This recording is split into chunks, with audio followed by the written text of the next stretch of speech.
My name is Olive Fulton. My family thinks I'm a spinster counting underwear in an army depot. But the truth is, I just got back from 72 hours in the Syrian mud hunting a terrorist leader. Yet tonight, at Thanksgiving, my brother Jackson, who never served a day, patted my shoulder. Hey Olive, I got a new Glock. Want to go shooting? I'll teach you not to shoot your foot. You probably forgot the smell of gunpowder counting socks. He winked at his buddies. He has no idea this logistics girl is one of SOCOM's deadliest snipers. So I decided I'm accepting that invite. Let me know where you're watching from, and hit subscribe if you want to see his face when I tear a target apart at 500 yards. The gravel crunched beneath the tires of my 10-year-old Ford Ranger as I pulled into the driveway. It was 4 p.m. in Fayetteville, North Carolina, and the late November air was crisp, carrying the scent of wood smoke and dried leaves. My truck, a reliable beat-up piece of machinery with a rusted bumper and 200,000 miles on the odometer, looked like a toy parked next to the behemoth sitting in front of the garage. It was Jackson's truck, a brand new, lifted Chevy Silverado. It was jet black, polished to a mirror shine, with tires that cost more than my entire wardrobe. We call them pavement princesses on base. Trucks designed to look tough but have never seen a speck of mud. The back window was plastered with stickers, a Punisher skull, a Don't Tread on Me snake, and a thin blue line flag. It was the starter pack for a middle-aged man trying desperately to look dangerous. I killed the engine and sat there for a moment, gripping the steering wheel. My knuckles were white. Just 48 hours ago, my hands were wrapped around the pistol grip of a suppressed MK-27 rifle, waiting in a cold, wet hide site near the Euphrates River. Now, I had to transform. I reached into the back seat and grabbed my tactical go bag. It was a heavy, battered rucksack stained with oil, sweat, and the red dust of 3 different continents. I opened the trunk of my car, the only place safe from prying eyes, and shoved the bag deep into the shadows, covering it with a blanket. In its place, I pulled out a beige, sensible leather purse I bought at TJ Maxx specifically for days like this. I caught my reflection in the rearview mirror. My eyes looked hollow. There was a thin, healing scratch along my jawline from a piece of shrapnel that had flown a little too close last week. I applied a thick layer of concealer over it, smoothing it out until the warrior vanished and the supply clerk appeared. I took a deep breath, inhaling the silence before stepping out into the war zone I feared most. My mother's kitchen. The house smelled like roasted turkey, sage stuffing, and judgment. "Olive, you're finally here," my mother, Margaret, called out from the kitchen without turning around. She was wiping down the granite countertops, her hair perfectly coiffed. "We were about to start without you. Did you get held up at the warehouse again? Counting inventory takes all day on a holiday." "Traffic was bad on Skibo Road, Mom," I said, my voice quiet. I walked over to kiss her cheek, but she was already moving away to check the oven. "Well, look who decided to grace us with her presence," Jackson boomed from the living room. He walked in, holding a Bud Light. At 46, Jackson was heavy-set, his gut straining against a tight, olive-green t-shirt.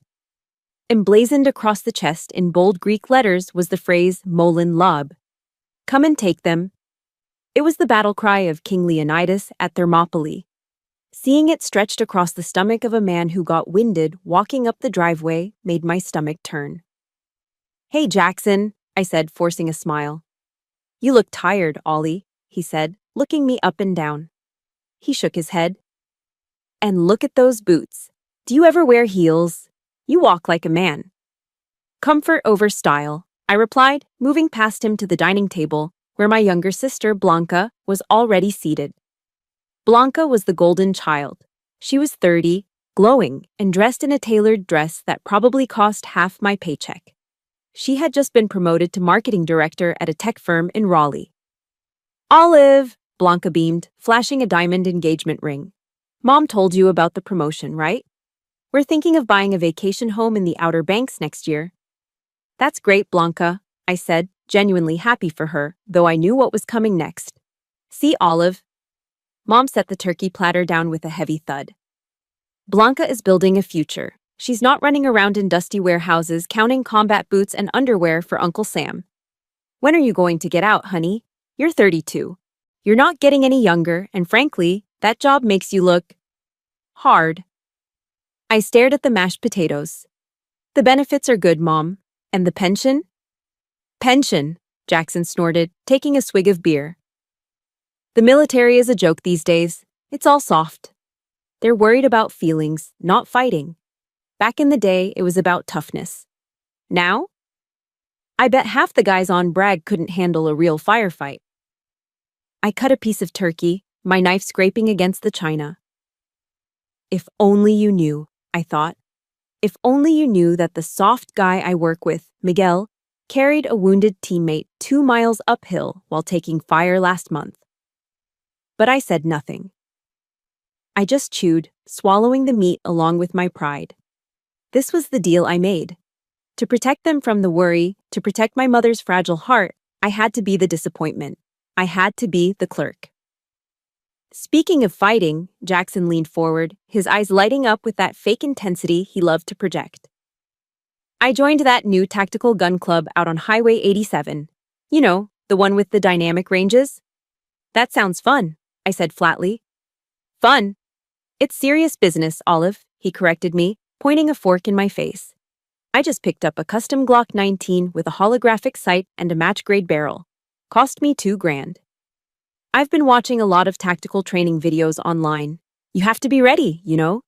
The world is getting dangerous. I took a sip of water to hide the smirk threatening to break through. Jackson was lecturing me about danger while sitting in a climate-controlled suburban dining room. Anyway, Jackson continued, looking around the table to ensure he had an audience.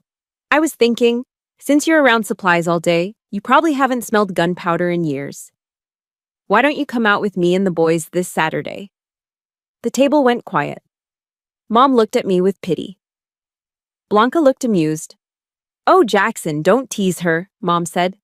Olive doesn't like guns. They're too loud. No, I'm serious. Jackson grinned, a predatory, condescending grin. He reached out and patted my shoulder, a heavy, patronizing thud. I'll teach you, Ollie. I'll show you how to hold it so the recoil doesn't smack you in the face. I promise I won't let you shoot your own foot off. It'll be good for you to see what real men do. My hand, resting on my lap under the tablecloth, clenched into a fist so tight my nails dug into the palm. The silent, professional creed of the Special Forces screamed in my head. Quiet, humble, lethal. But looking at him, at that ridiculous t-shirt, at the arrogance dripping off his chin like gravy, something inside me snapped. Not a loud snap, but a quiet, dangerous click. Like a safety being disengaged. He wanted to teach me. He wanted to show me what a real man does with a weapon.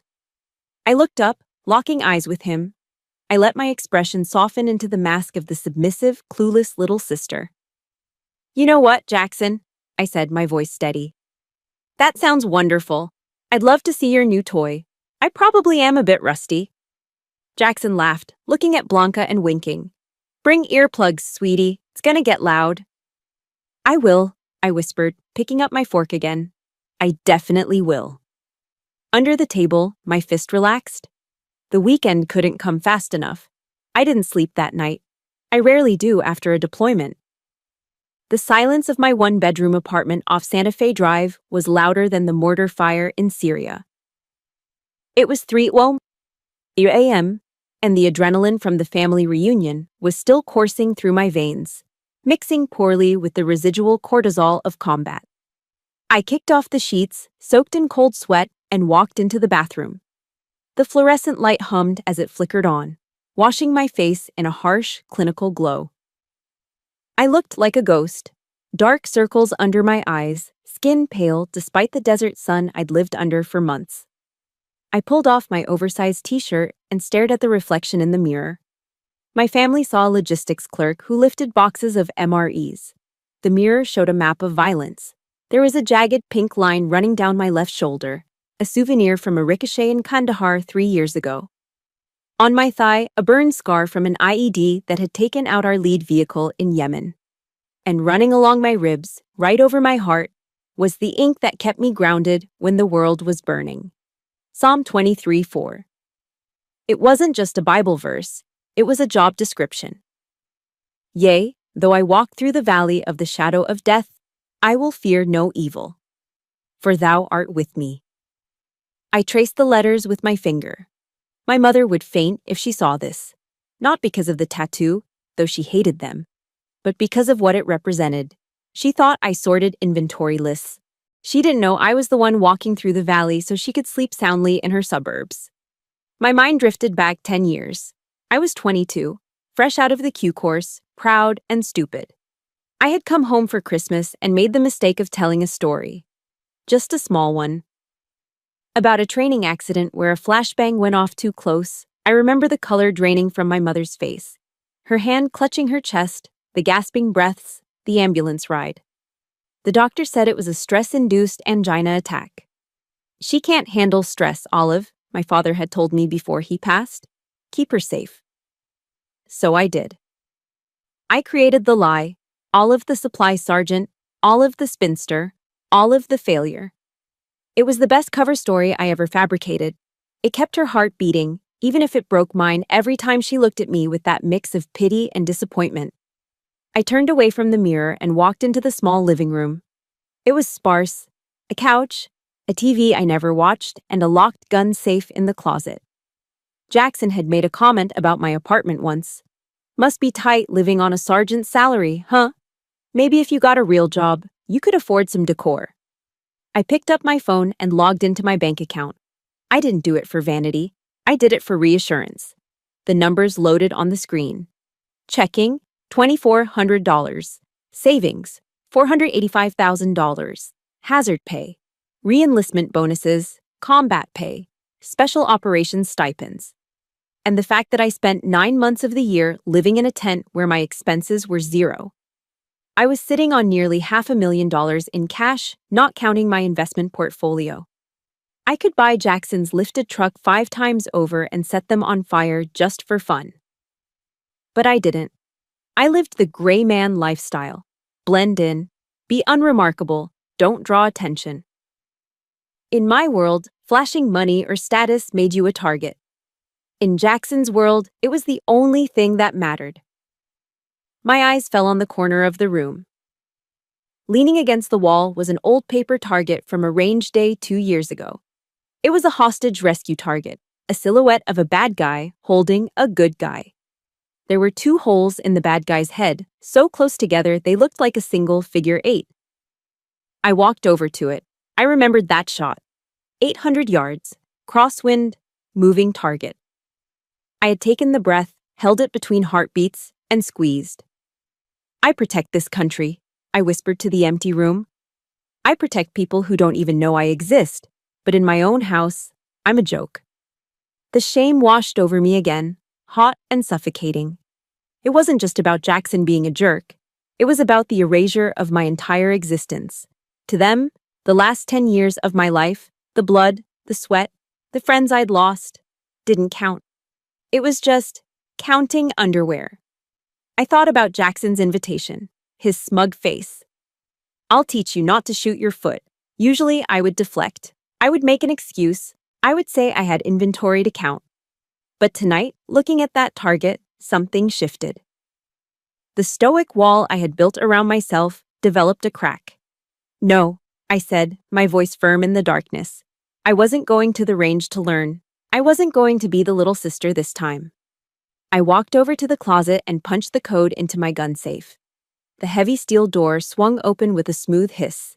Inside, gleaming under the safe's LED light, was my custom STI 2011 combat pistol. It was a work of art. Machined steel, aggressive stippling, a red dot sight that cost more than Jackson's entire gun collection. I picked it up. It felt heavy, cold, and familiar. It felt like the truth. He wants to see a shooter. I racked the slide, the metal clacking satisfyingly in the quiet room. I'll show him a shooter. It was a dangerous game. Revealing my skills meant risking the cover story. If I shot too well, questions would be asked. But I was tired. I was so tired of being the disappointment. Just for one day, just for 1 hour on that range, I wanted to stop pretending. I wanted to let the wolf out of the cage, just a little bit. I put the gun back, and closed the safe. I went back to the window and looked out at the streetlights of Fayetteville. Somewhere out there, Jackson was probably sleeping soundly, dreaming of being the alpha male he pretended to be. He had no idea what was coming. If you've ever had to hide your true self just to keep the peace in your family, hit that like button. And tell me in the comments, have you ever been underestimated by the people who should know you best? Type yes if you know exactly how that feels. The sun would be up in a few hours. I needed to sleep. I needed to be ready. A Saturday was going to be interesting. 72 hours later, the contrast between my two lives couldn't have been starker. I stood at the head of a conference table inside a secure SCIF, sensitive compartmented information facility, deep within the JSOC compound at Fort Bragg. The air conditioning hummed, keeping the room at a crisp 65 degrees to protect the servers buzzing in the walls.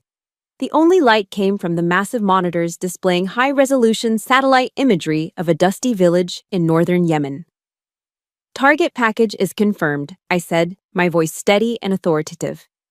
I tapped the screen with a laser pointer. Intel suggests HVT movement in Sector 4. We have a 12-hour window before the sandstorm hits. Alpha Team, you're the primary breach element. Bravo, you're on Overwatch. Around the table sat 12 of the most dangerous men on the planet. Operators from Delta Force and the 75th Ranger Regiment. Men with beards, tattooed arms, and eyes that had seen too much. They weren't looking at all of the logistics girl. They were looking at Captain Fulton, their team leader. Copy that, ma'am. Master Sergeant Miguel Rodriguez nodded. He was a mountain of a man, built like a linebacker, with a scar running through his eyebrow. He took a sip from his thermos of Black Rifle coffee, pitch black, strong enough to strip paint. It was the fuel of our trade, unlike the pumpkin spice lattes my sister Blanca posted on Instagram.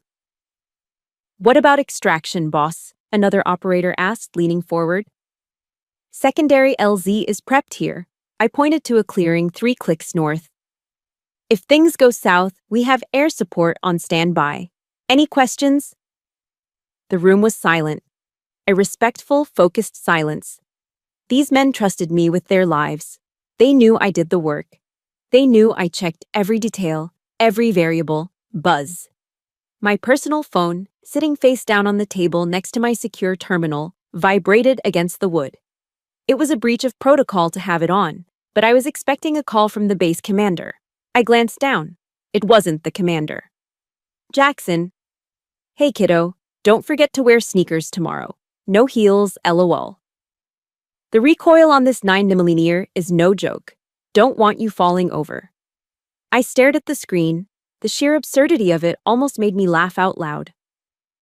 Here I was, planning a kinetic operation that involved millions of dollars in assets and human lives, and my brother was worried about me wearing high heels to a flat range.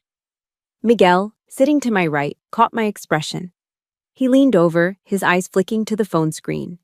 He read the message and snorted, trying to stifle a laugh. Heels, Miguel whispered, his voice low and gravelly. Does he know who he's talking to? Does he know about the shot you made in Syria? 800 meters, moving target, 40-mile-per-hour crosswind, in the mud? He thinks I count socks, Miguel, I whispered back, picking up my phone and sliding it into my pocket. He thinks the loudest noise I hear is a forklift backing up. Unbelievable, Miguel shook his head, taking another swig of his coffee. Civilian logic. It's a disease, boss. Dunning-Kruger effect in full swing. The less they know, the more they think they know. Let him have his moment, I said, turning back to the satellite map. Focus up, gentlemen. Let's get this done so I can go home and get taught how to hold a gun. A ripple of chuckle went through the room. They knew the score. To them, it was the funniest joke of the week. To me, it was just Saturday. By Friday evening, the mission was green-lit and handed off to the night shift. I drove home, the tension of the briefing slowly bleeding away, replaced by a cold, calculating resolve. The sun was setting as I walked into my apartment. I didn't turn on the TV. I didn't make dinner. I went straight to the closet. The keypad on the gun safe beeped as I punched in the code. Beep, beep, beep. Click. I bypassed the standard issue M9 Beretta on the top shelf. That was a tool for work. For tomorrow, I needed something personal, something that made a statement. I reached for the bottom shelf and pulled out a hard Pelican case. Inside, resting in custom-cut foam, was my pride and joy. A customized Glock 34 Gen 5. It wasn't a stock pistol like the one Jackson bragged about. This was a race gun.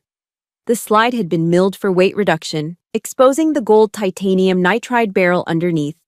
It had a flared magwell for faster reloads, a stippled grip that felt like sandpaper against the skin, and a Trijicon RMR Type 2 red dot sight mounted on top. I checked the chamber. Clear. I racked the slide, feeling the smooth, glass-like action. The trigger pull was tuned to a crisp 2.5 pounds, a hair trigger. Next to it, I grabbed my ear protection. Jackson had told me to bring earplugs, probably envisioning those cheap orange foam things you buy at Home Depot. Instead, I pulled out my Peltor ComTac Vive headset. These weren't just earmuffs. They were active hearing protection with 360-degree situational awareness microphones. They amplified quiet sounds like footsteps or whispers while instantly suppressing gunshot noise. I packed them into a nondescript gym bag, along with a stiff competition belt and a Kydex holster. I wasn't packing for a fun day out. I wasn't packing to learn. I sat on the edge of my bed, holding the Glock. The weight of it was comforting. Tomorrow, Jackson was going to stand there with his beer belly and his internet knowledge, trying to lecture me on stance and grip. He was going to try to belittle me in front of his friends to boost his own fragile ego. He expected all of the supply clerk. He expected flinching. He expected fear. I looked at the gold barrel of my gun, gleaming under the room light. "School is in session, big brother," I whispered. I checked the magazine one last time, loading it with match-grade 147-grain ammunition. Subsonic, quiet, accurate. Tomorrow, the worlds were going to collide, and only one of us was walking away with our dignity intact. At 0900 hours sharp, a horn blared outside my apartment complex like a freight train announcing its arrival. I looked out the window. Jackson's black Chevy Silverado was idling at the curb, taking up 2 parking spaces. The exhaust rumbled with an aftermarket aggressiveness that screamed, "Look at me!" I grabbed my gym bag, the one containing my custom Glock and specialized headset, and walked out. I was wearing standard athletic gear, gray Under Armour leggings, a black hoodie, and Salomon trail running shoes. Practical, comfortable. Jackson leaned out the window as I approached. He was wearing wraparound Oakleys and a tactical vest that looked brand new, with the tags probably just cut off. "Morning, sunshine," he yelled over the engine noise. He looked me up and down as I climbed into the passenger seat. The interior smelled of new car scent spray and stale McDonald's. "Is that what you're wearing?" he asked, grimacing as if I'd shown up in a ball gown. "You look soft. I told you, shooting isn't yoga. You need sturdy clothes." "I'm comfortable, Jackson," I said, placing my bag carefully on the floorboard between my feet. "Let's just go." He revved the engine unnecessarily before peeling out of the lot, cutting off a Honda Civic in the process. He didn't even check his blind spot. For the next 45 minutes, I was held captive in the cab of his truck, forced to listen to a lecture that was equal parts hilarious and infuriating. The radio was blasting some generic bro-country song about dirt roads and cold beer, but Jackson turned it down just enough so I could hear his wisdom. "So, here's the thing about ballistics, Olive," he began, one hand on the wheel, the other gesturing wildly. "You gotta understand stopping power. That's why I carry a .45, because if I hit a bad guy, I want him to stay down. The 9mm rounds the military uses, basically BB guns, they just poke holes. A .45 takes a soul." I stared out the window at the passing pine trees of North Carolina. "Incorrect," my brain corrected automatically. Modern 9mm ballistics with hollow point technology offers similar expansion and penetration to a .45, with higher capacity and less recoil. That's why the FBI and SOCOM switched back. But I said nothing, I just nodded. "Is that right?" "Oh yeah, big time," Jackson nodded sagely. And then there's situational awareness. That's key. You gotta have your head on a swivel. Be ready for anything. Most people, especially civilians like you, walk around with their heads in the clouds. As he said this, his phone dinged in the cup holder. He immediately looked down, picked it up, and started typing a text message with both thumbs while steering with his knee. We were doing 70 miles per hour on the highway. "Jackson, watch the road," I said, my hand instinctively gripping the door handle. "Relax, I got it," he scoffed, not looking up. "I'm a multitasker." That's part of the warrior mindset. You have to process information rapidly. I bit the inside of my cheek so hard I tasted blood. This man, who was currently endangering us both to text a buddy about fantasy football, was lecturing me on the warrior mindset. Me, a woman who had tracked targets through crowded bazaars in Aleppo without breaking cover. A woman who had called in airstrikes while taking suppressive fire. "You know," Jackson said, finally putting the phone down and swerving back into his lane. "I know you work in logistics, Olive, and that's fine.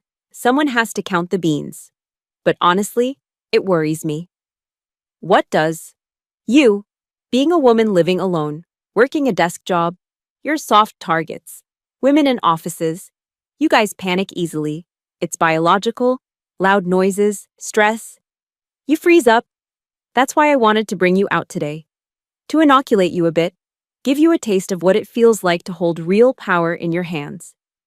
My grip on the seatbelt tightened until my knuckles turned white. The insult was so casual, so ingrained in his worldview, that he didn't even realize he was insulting me. To him, it was just a fact. I was female, therefore I was fragile. I was logistics, therefore I was useless. "I appreciate your concern, Jackson," I said, my voice dangerously low, "but I think I handle stress better than you think." He laughed, a loud barking sound. "Ollie, come on. Remember when you were 10 and cried because you scraped your knee? It's okay. Men are built to protect. Women are built to nurture.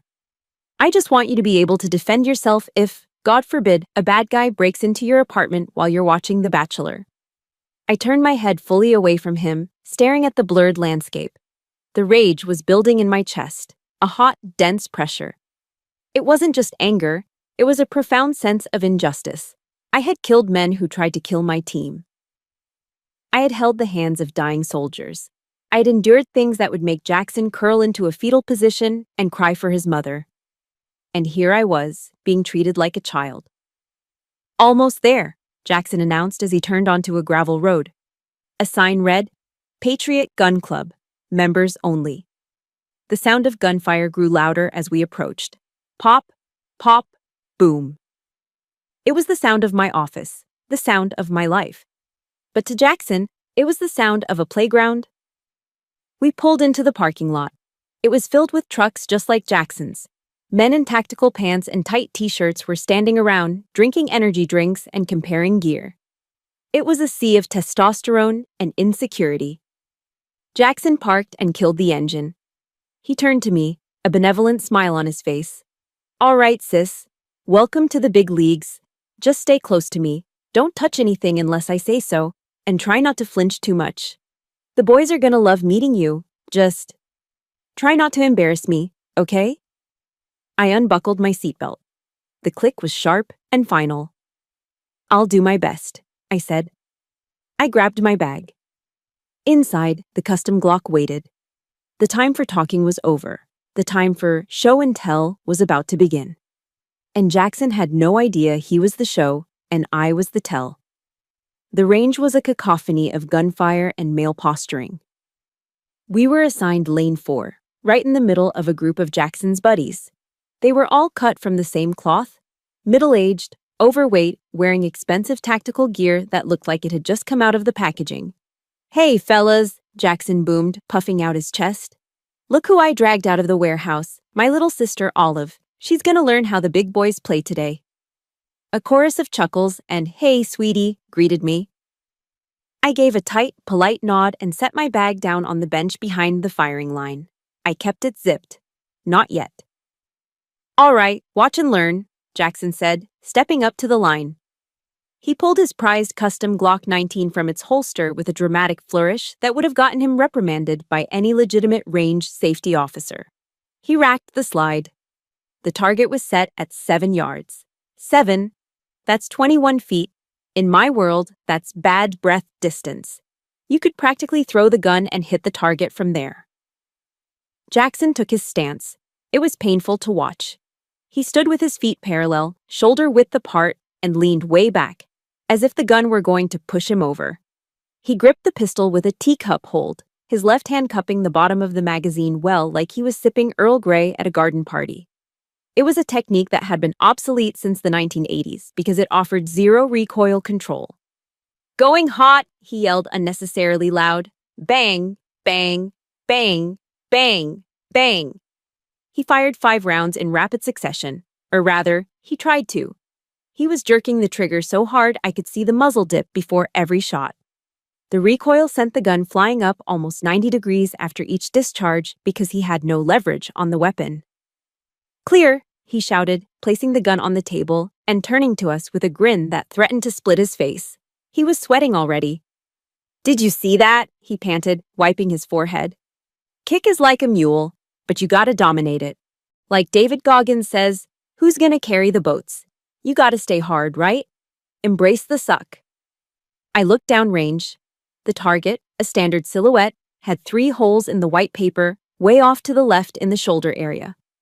2 rounds had missed the paper entirely, at 7 yards. "Nice grouping, Jack," one of his buddies lied. "You really tore him up." "Yeah, well," Jackson shrugged, feigning modesty. "I was rushing it a bit, but that's combat shooting. You don't have time to aim when the adrenaline is pumping." I bit my tongue so hard I thought I might need stitches. Adrenaline? He was shooting at a piece of paper that wasn't shooting back. "All right, Olive," Jackson said, clapping his hands together. "Your turn. Come on up." I stepped forward. I reached for the gun, but Jackson intercepted me. "Whoa, whoa, let me set you up first," he said. He moved behind me, standing so close I could smell the stale coffee on his breath and the Old Spice deodorant masking his sweat. He reached around, grabbing my arms and physically maneuvering them. My skin crawled. Every instinct in my body screamed threat, neutralize, create distance. But I forced myself to stand rigid. "Okay, feet like this," he said, kicking my heels together. "Now, lean back a little. It counteracts the weight." He was setting me up to fall over. "Now, the grip," he continued, placing my hands in the same ineffective teacup hold he had used. "Don't squeeze too hard, you'll shake. Just cradle it." "Jackson," I said, my voice tight. "Shh, listen to the expert," he interrupted, his breath hot on my ear. "Now, here's the secret sauce. When you're ready to shoot, I want you to take a deep breath and hold it. Don't breathe. If you breathe, you miss. You gotta turn blue, okay?" Incorrect. In tactical shooting, you breathe naturally to keep your heart rate down and your vision clear. Holding your breath increases blood pressure and induces tremors. He was literally teaching me how to miss. "Got it?" he asked, finally stepping back, to my immense relief. "Got it," I lied. He picked up the gun, inserted a fresh magazine, and racked the slide. He held it out to me, handle first, with a look of extreme skepticism. "Grip it tight, but not too tight," he instructed for the 10th time. "And hey, just try to hit the paper, okay? Anywhere on the paper counts as a win for you. Don't worry about the bullseye. That's for the pros." He looked over at his friends, winking. "And don't cry if it scares you. It's loud." I took the gun. My hand wrapped around the polymer grip. It felt alien compared to my custom STI, but a Glock was a Glock. It was a tool. And in the hands of a master, any tool could sing. I looked at the target, 7 yards. It looked like a barn door from here. I looked at Jackson. He was smirking, arms crossed over his chest, waiting for the recoil to knock me backward, waiting for me to squeal and drop the gun so he could swoop in and save me. He wanted his validation.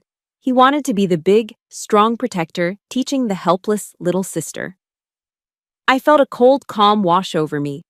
The noise of the range faded into a dull hum, My heart rate dropped. My vision sharpened. I wasn't going to hit the paper. I was going to erase his ego. "Ready when you are, sis," Jackson called out. "Just don't shoot yourself." I turned my back to him, facing downrange. The mask was slipping. The supply clerk was checking out. The Green Beret was clocking in. "Stand by," I whispered to myself. "$20 says she drops it after the first shot," one of Jackson's friends whispered. It was loud enough for me to hear. It was meant for me to hear. "No way!" Another chuckled, the sound grating against my eardrums like sandpaper. $10 says she hits the dirt, or cries, or both." Jackson laughed along with them, a booming, confident sound that filled the small space of the firing lane. "Hey now, go easy on her, boys. She's used to counting boxes, not handling firepower. Just give her space to panic." I stood there, the Glock heavy in my hand, staring at the white paper target 7 yards away. The laughter behind me began to blend with other sounds in my head. Still counting underwear in the warehouse? My mother's voice, dripping with disappointment over the Thanksgiving turkey. "When are you going to get a real job?" "You walk like a man, Olive." Women in offices panic easily. It was a cacophony of doubt, a symphony of disrespect that had played on loop for the last decade of my life. I had swallowed it, I'd internalized it, I'd let them paint me as the failure so they could feel like the successes. But today the music stopped. I closed my eyes for a fraction of a second. In the darkness behind my eyelids, I wasn't in North Carolina. I wasn't Jackson's little sister. I was back in the stack, waiting to breach a door in Raqqa. I was in the hide site, regulating my breathing as a patrol walked by 10 feet away. I inhaled slowly through my nose, counting to 4. Inhale, 1, 2, 3, 4. I held it. Hold, 1, 2, 3, 4. I exhaled, exhale, 1, 2, 3, 4. Tactical breathing. My heart rate, which had spiked from irritation, began to slow. Thump, thump, thump, 60 beats per minute. The supply sergeant mask cracked. It fell away, shattering on the concrete floor, invisible to everyone but me. When I opened my eyes, the world looked different. The colors were sharper. The sounds of the range, the distant pops, the laughter, faded into background white noise. My focus narrowed to a tunnel vision centered entirely on the threat. In this case, the threat wasn't the target. The threat was the disrespect standing behind me. Jackson stepped forward again, his hand reaching out to correct my shoulder one more time. He was going to touch me. He was going to invade my space again to show his dominance. "Here, let me just fix your..." My left hand came off the gun and shot backward, catching his wrist in midair. I didn't squeeze hard, just enough to stop his momentum cold. "Don't," I said. The word hung in the air, heavier than the humidity. It wasn't the voice of Olive the sister. It was the voice of Captain Fulton. It was the voice that gave orders to men who killed for a living. It was cold, flat, and absolutely terrifying. Jackson froze. He looked down at my hand on his wrist, then up at my face. He saw something in my eyes he had never seen before. He didn't see the shy, awkward girl who brought potato salad to potlucks. He saw a predator. He saw the 1,000-yard stare, that hollow, detached look of someone who has seen the soul leave a body and didn't blink. "Back off, Jackson," I said, my voice dropping an octave, quiet but cutting through the noise like a razor blade. "You are standing in my workspace. Back off." It was a command, not a request. Jackson blinked, confused. His lizard brain, the primal part of the mind that recognizes danger before the conscious mind can process it, took over. He took 2 stumbling steps backward, his hands raising slightly in a defensive gesture he didn't even realize he was making. "Whoa," he stammered, his confident smirk dissolving into uncertainty. Okay, just trying to help, geez. PMS much?" He tried to laugh it off, looking at his friends for support. But the laughter died in their throats. They felt it too. The shift in atmospheric pressure. The air around me felt charged, dangerous. I turned my attention back to the target. I didn't lean back like a scared girl. I didn't use the teacup grip. I stepped forward with my left foot, widening my stance to shoulder width. I bent my knees slightly, lowering my center of gravity, grounding myself like a tree root. This was the modern isosceles stance: aggressive, stable, mobile. I leaned my torso forward, engaging my core, preparing to absorb the recoil not as a shock, but as a rhythm. I brought the gun up. My grip shifted seamlessly, my strong hand high on the backstrap, getting as close to the bore axis as possible. My support hand wrapped around the front, fingers digging in, thumbs forward and parallel, creating a vice-like clamp on the weapon. I extended my arms, locking my elbows, but keeping them unlocked enough to act as shock absorbers. My head dipped slightly, bringing my dominant eye in line with the sights without straining my neck. General James Mattis's words echoed in the silence of my mind. Be polite, be professional, but have a plan to kill everyone you meet. I had been polite. I had been professional. Now, I had a plan. The target was 7 yards away. It was an insultingly easy shot. But I wasn't just going to shoot it. I was going to surgically dismantle it. The chatter behind me had stopped completely. Even the guys in the next lane had paused to watch. There was something magnetic about competence. You could feel it when someone knew exactly what they were doing. My finger moved from the frame to the trigger. I took up the slack, feeling the wall. I wasn't angry anymore. Anger is messy. Anger makes you miss. I was cold. I was precise. I was a machine built by the United States government to do one thing very, very well. I focused on the front sight post. Crystal clear. The target blurred slightly in the background. Breath out. Pause. The moment I pull this trigger, everything changes. My cover is blown. My family will know. But I can't go back. I won't go back.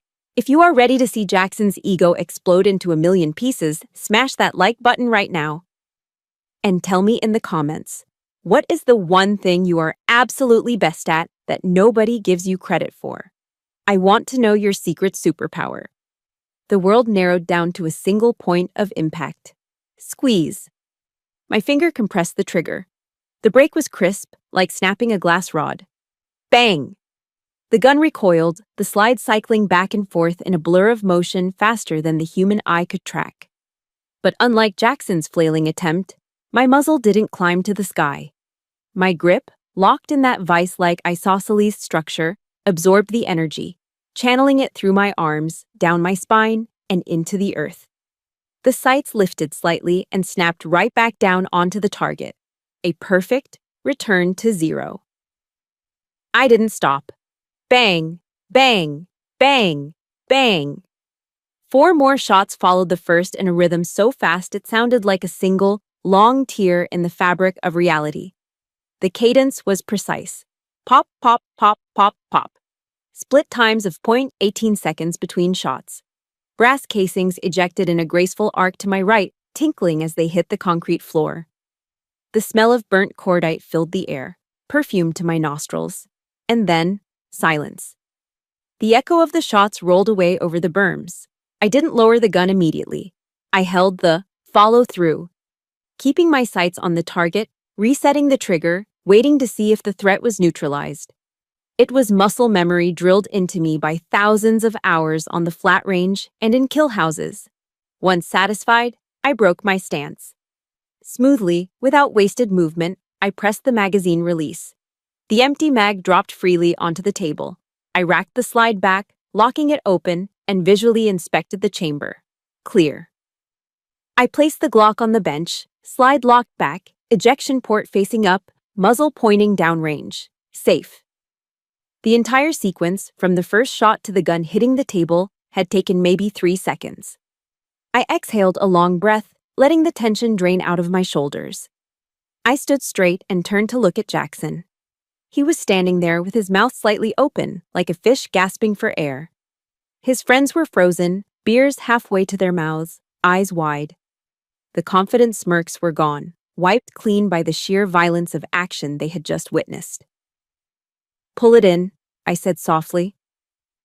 Jackson blinked, shaking himself out of his stupor. He fumbled for the switch on the lane control. The electric motor whirred to life, bringing the target carrier back from 7 yards. As the paper slid closer, the confusion on Jackson's face deepened. You missed, he stammered, squinting at the target. Olive, you missed 4 of them. He was looking at the paper. At 7 yards usually, you see 5 distinct holes. But on my target, there was only 1 hole. It was dead center in the X ring, the absolute bullseye. It was slightly larger than a normal bullet hole, ragged around the edges. Bring it all the way in, I said. The target stopped 2 feet in front of us. Jackson leaned in, his nose almost touching the paper. No way, one of his buddies whispered behind me. Jackson traced the hole with his finger. It wasn't 1 hole, it was 5 holes stacked directly on top of each other. It was a ragged hole, the hallmark of a grandmaster shooter. At that speed, at that distance, putting 5 rounds through the same tear in the paper was a feat of mechanical precision that most people only saw in movies. That's impossible, Jackson muttered. He looked at the gun on the table, then back at me, as if trying to reconcile the weapon with the sister he thought he knew. It's a fluke. The gun.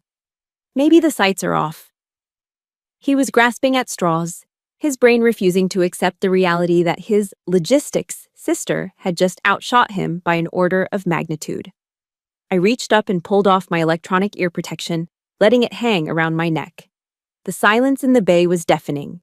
Every eye in the vicinity was on us. I walked over to Jackson, invading his space this time. I didn't touch him. I didn't have to.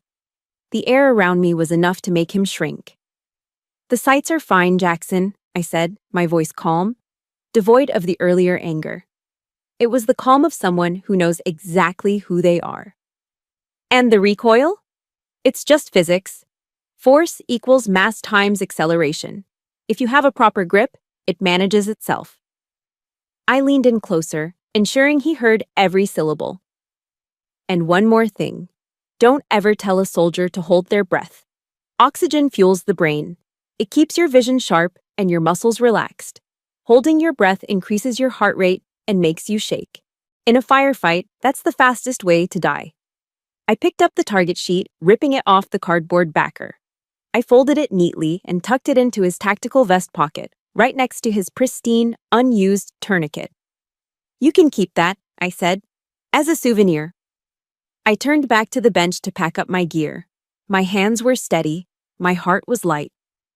For the first time in 10 years, I felt seen. Not by them, they were still too in shock to truly see, but by myself. I had let the wolf out, and she had hunted. Behind me, nobody said a word. The mansplaining was over. The lesson had been delivered. And the teacher was dismissed. The silence was broken by the sound of slow, heavy footsteps crunching on the gravel. A shadow fell over our bench. I turned to see an older man approaching. He was in his 60s, with skin like weathered leather and a thick gray mustache. He wore a faded flannel shirt and a baseball cap that had seen better days. On the front of the cap, barely visible through the grease stains, was a small embroidered triangle, the unit insignia of the 1st Special Forces Operational Detachment Delta. It was Gary Y., the owner of the Patriot Gun Club, a local legend in Fayetteville. Rumor had it he was on the ground in Mogadishu in '93. Jackson's face lit up. This was his hero. He straightened his posture, puffing out his chest, desperate to associate himself with Gary's grit. "Gary!" Jackson called out, extending his hand, a wide, ingratiating smile plastered on his face. "Good to see you, sir. I was just showing my sister the ropes. You know how it is, teaching the rookies." Gary didn't even blink. He walked right past Jackson's outstretched hand as if my brother were a ghost. He didn't look at him. He didn't acknowledge him. Gary walked straight up to me. He stopped 2 feet away, his eyes scanning me from head to toe. He looked at my stance, which I had relaxed but not abandoned. He looked at the custom Glock on the table, and then he looked at the target with the single, ragged hole in the center. He reached out and picked up the target I had tucked into Jackson's vest. He held it up to the light, examining the grouping. He let out a low whistle. Then he looked me in the eye. His gaze was intense, piercing. The look of a man who could spot a fake from a mile away. "That's a hell of a bill drill," Gary said, his voice like gravel in a cement mixer. "Thank you," I replied, keeping my voice neutral. He nodded slowly, glancing at my hands. You handle that weapon like it's an extension of your arm. Not a lot of folks around here hold a gun like that. Teacup grip seems to be the flavor of the month for the tactical crowd. He threw a shade at Jackson without even looking at him. Gary leaned in slightly, lowering his voice so only I and the now very quiet Jackson could hear. You out at the compound? He asked. It was a coded question. The compound referred to the highly classified headquarters of JSOC, Joint Special Operations Command. It wasn't something civilians knew about. I met his gaze. Team 7 just got back from the sandbox. Gary's eyes crinkled at the corners. He looked down at his left hand. The ring finger was missing, a stump of scar tissue where a digit used to be, a souvenir from a breaching charge gone wrong in Panama, or so the stories went. He tapped the table with his remaining fingers. Welcome home, he said. It was the most sincere thing anyone had said to me in weeks. Thanks, Gary. Finally, Gary turned his attention to Jackson. My brother was standing there, pale, his mouth slightly agape, looking back and forth between us like he was watching a tennis match played in a foreign language. You know this girl, Jackson? Gary asked, hooking a thumb in my direction. Yeah, she's my sister, Jackson stammered. Olive, she works in logistics, at the warehouse. Gary laughed. It wasn't a nice laugh. It was a dry, barking sound. Logistics, Gary repeated, shaking his head. Son, let me tell you something. I've been running this range for 20 years. I've seen Delta operators, Green Berets, SEALs, and FBI HRT come through here. And I've seen a lot of posers.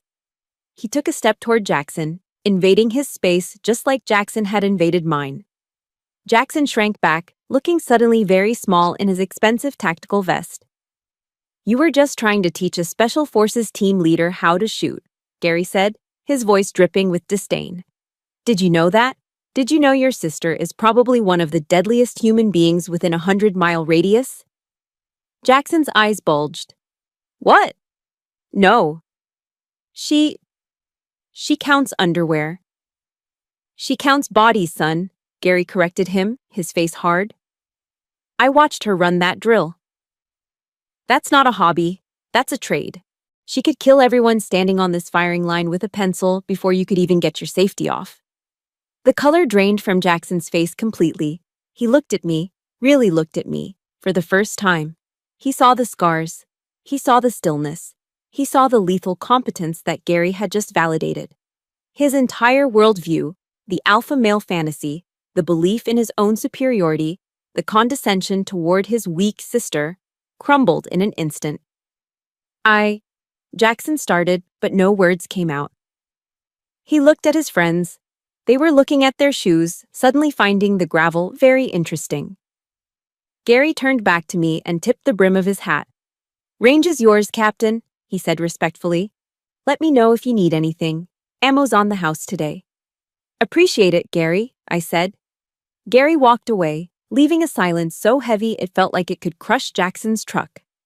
I picked up my gym bag and slung it over my shoulder. I didn't need to say anything else. Gary had said it all. Let's go, Jackson, I said, walking past him toward the truck. I think we're done here. Jackson followed me like a whipped dog. He didn't offer to carry my bag. He didn't make a joke. He just walked, head down, the weight of his own humiliation pressing down on his shoulders. The drive home was going to be very, very quiet. The drive back to Fayetteville was suffocating. Jackson didn't turn on the radio. He didn't text. He drove with both hands on the wheel, 10 and 2, staring straight ahead at the asphalt. The silence in the cab of the truck was heavy, thick with unspoken words and shattered ego. For the first 20 minutes, the only sound was the hum of the tires and the rhythmic thrum of the engine. I sat in the passenger seat, looking out the window, watching the pine trees blur past. I wasn't angry anymore. I felt lighter, as if I had just shed a 50-pound rucksack I'd been carrying for a decade. Finally, Jackson cleared his throat. It was a nervous, raspy sound. Why didn't you tell me? He asked. His voice lacked its usual booming confidence. It sounded small. Why did you let me make a fool of myself back there? You let me lecture you. You let me look like an idiot in front of Gary, in front of my friends. He gripped the steering wheel tighter, his knuckles whitening. He was trying to shift the blame, trying to make himself the victim. Typical. I turned my head slowly to look at him. Because you never asked, Jackson, I said calmly. He frowned, glancing at me for a split second before returning his eyes to the road. What do you mean I never asked? We talk all the time. No, I corrected him. You talk, I listen. In 10 years, have you ever once asked me, Olive, what do you actually do? Have you ever asked, Olive, are you okay? No, you just assumed. You assumed I was counting socks because that fit the narrative you wanted. Narrative? He scoffed, though the fight was draining out of him. What narrative? The one where you're the big, strong, successful brother, and I'm the spinster sister who failed at life, I said, my voice steady and cold. You and Mom. You need me to be small. You need me to be the logistics girl so you can feel big. If I'm weak, then you're strong by comparison. If I'm poor, then you're rich. Jackson opened his mouth to argue, but closed it again. The truth of my words hit him like a physical blow. He knew it. Deep down, under layers of insecurity and bravado, he knew I was right. I didn't think. He trailed off. Exactly, I said. You didn't think. You just judged. I shifted in my seat, turning my body fully toward him. This was it. The moment I set the terms of engagement for the rest of our lives. Listen to me carefully, Jackson, I said. Because I'm only going to say this once. He swallowed hard, his Adam's apple bobbing. From this moment on, Olive the supply sergeant is dead. She doesn't exist anymore. The woman sitting next to you is a Green Beret team leader. I have done things you can't even imagine. I have seen things that would give you nightmares for the rest of your life. I paused, letting the weight of my identity sink in. I don't need your protection, I continued. I don't need your money. And I certainly don't need your lessons on how to be tough.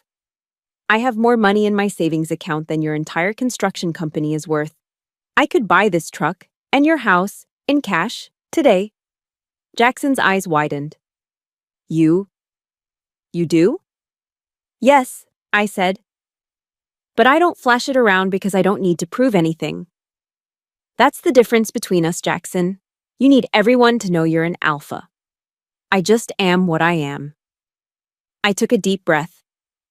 Stoicism teaches us that we cannot control the actions of others, only our reactions to them. I had reacted with silence for too long. Now, I was reacting with boundaries. Here is the new deal, I said, my tone final. You will treat me with respect. You will stop the mansplaining. You will stop the little digs about my job or my marital status. You will tell Mom to back off. And if I don't, Jackson asked, a flicker of his old defiance trying to spark. Then I disappear, I said simply. I'm serious, Jackson. I will request a transfer to Fort Lewis or Germany. I will change my number. I will block you on everything. You will never see me or hear from me again. I don't need this family. I have a family. They wear multicam and they would die for me. I choose to be here because I love you, despite everything. But I won't be a doormat anymore. The truck cab fell silent again. The threat hung in the air, tangible and real. Jackson knew I wasn't bluffing. He had seen the 1,000-yard stare at the range. He knew I had the capacity to cut ties as surgically as I'd cut the center out of that target. He drove for another mile, processing everything. I watched his face. I saw the struggle, the death of his ego, the birth of a new realization. He looked at me again, and this time, there was no condescension. There was fear. And behind the fear, there was something else. Respect. Okay, he said quietly. His voice was humble, stripped of all its bluster. Okay, Olive, I hear you. Good, I said. I didn't know, he added, his voice cracking slightly. About the money, about everything. I'm sorry. It was the first time in my adult life that my brother had apologized to me. It wasn't perfect. It wouldn't fix everything overnight. But it was a start. I looked back out the window.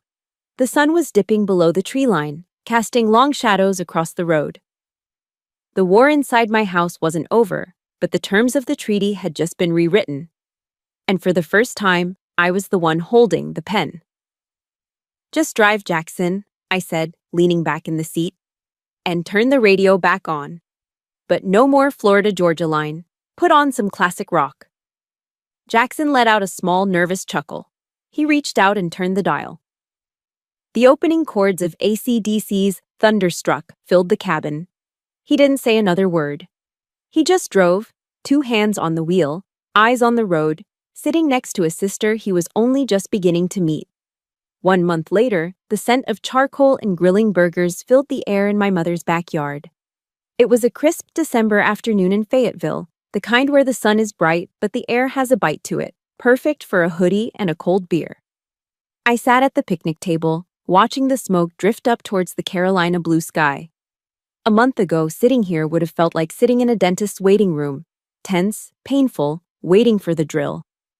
But today, the air felt different, lighter.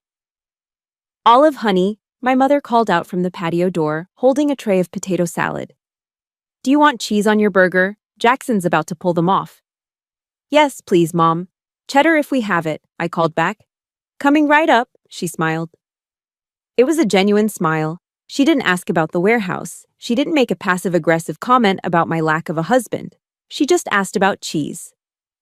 It was a small thing, but to me, it was a ceasefire. I looked over at the grill. Jackson was manning the tongs, wearing an apron that said, "Grill Sergeant." A month ago, I would have rolled my eyes at the irony. Today, I just took a sip of my Miller Lite and watched him work. He wasn't wearing his tactical vest.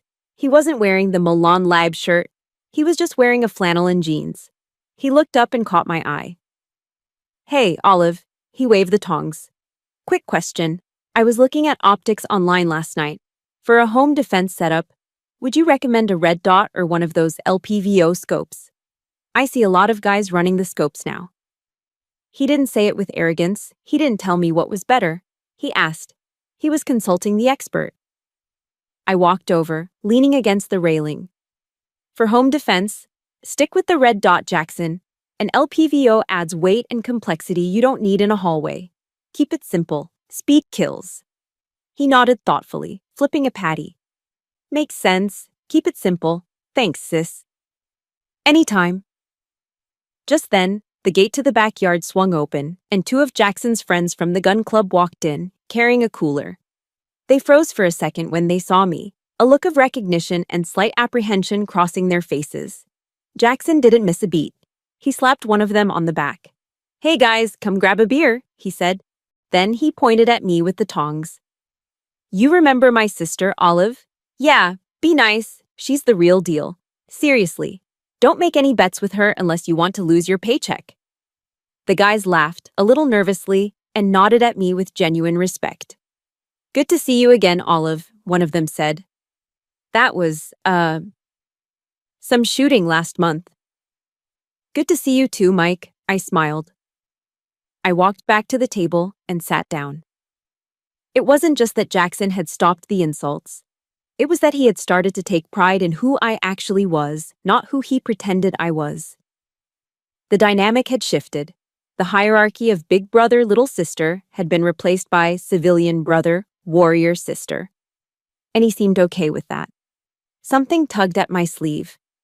I looked down. It was my nephew, Leo, Jackson's 8-year-old son. He was holding a plastic toy soldier, one of those little green army men. "Aunt Olive?" he asked, his big brown eyes wide. "What's up, buddy?" "Dad said you're a soldier. Like, a real one. Like Captain America, but without the shield." I chuckled. "Something like that, but I don't wear a cape." "He said you're super strong," Leo continued, looking at my arms. "I want to be strong too. When I grow up, I want to be tough like you and Dad." I looked at Jackson. He was watching us from the grill, a soft expression on his face. He wasn't teaching his son that women were weak anymore. He wasn't passing down the toxic insecurity that had plagued our relationship for decades. The cycle was breaking. Right here, right now, over burgers and potato salad. I knelt down so I was eye level with Leo. "You know, Leo, I said softly, tapping his temple with my finger.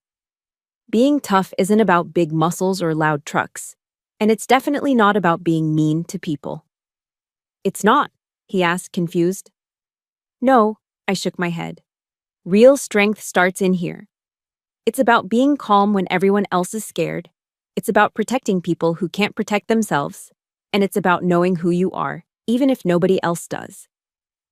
Leo nodded slowly, absorbing the words with the seriousness only an 8-year-old can muster. Okay, I'll remember that. Good man, I ruffled his hair. Now go get a hot dog before your dad burns them. He ran off laughing.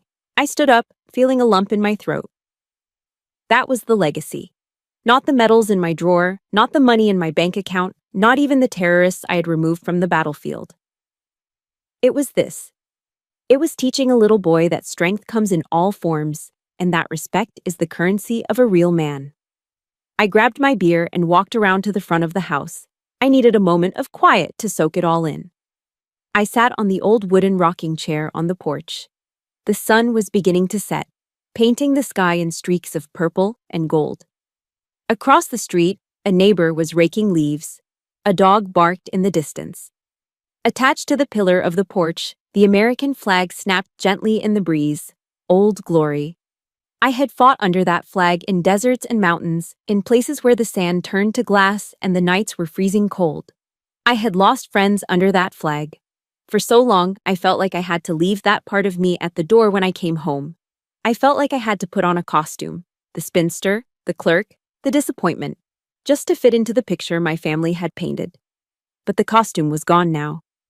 Burned away by 5 rounds of 9mm ammunition and a moment of courage. I took a long sip of the cold beer. It tasted like victory. Not the loud ticker tape parade kind of victory, but the quiet, enduring kind. The kind that settles in your bones and lets you sleep at night without nightmares. I was Olive Fulton. I was a daughter, a sister, an aunt, and I was a Green Beret. For the first time in my life, I didn't have to choose between them. I leaned back, closing my eyes, listening to the laughter drifting from the backyard. I was home. Truly home. And finally, I was seen. Thank you for walking this path with me. My story isn't just about guns or ranks. It's about the battles we fight in our own living rooms, struggling to be seen by the people we love. If you've ever felt like the black sheep or had to hide your true strength to keep the peace, know that you are not alone. Your value isn't defined by their approval. If Olive's journey resonated with you, please hit that subscribe button and share this story. It helps more than you know. And remember, stay silent, stay professional, but never ever let them forget who you really are. See you in the next one.